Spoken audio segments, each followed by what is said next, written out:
బ్రాండ్ల పేరు పక్కన పెడితే ఇలా ఉంటాయి కదా, అసలు ఏది ప్యూర్ అనిపిస్తుంది? అంటే ఇప్పుడు నా బ్రాండ్ నాదే ప్యూర్ అని నేను చెప్పుకుంటా అని వాస్తవం చెప్పాలంటే డైరెక్ట్ రైతు దగ్గరికి వెళ్ళి తీసుకుంటే అదే ప్యూర్. ఎందుకంటే ఒక కంపెనీకి వెళ్తున్నాయంటే అది 100 రకాల కల్తీలు 100% అయితే వాళ్ళు ఉన్న ఫ్యాట్ మొత్తం తీసేస్తారు.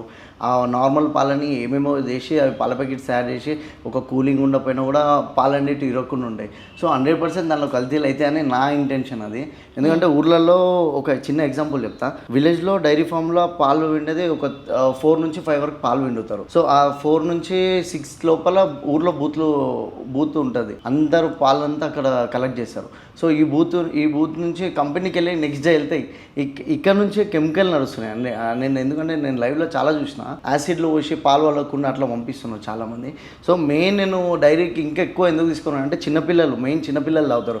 పొద్దున్న లేసే మిల్కే చిన్నపిల్లలు తాగాలి. ఆ చిన్నపిల్లలకి యాసిడ్లు పౌడర్లు ఇప్పుడు 100 కల్తీలు. ఇప్పుడు రీసెంట్గా ఖమ్మంలో కూడా ఒకటి వచ్చినాయి. సో 100 రకాల కల్తీలు అవుతున్నాయి దీనిలో.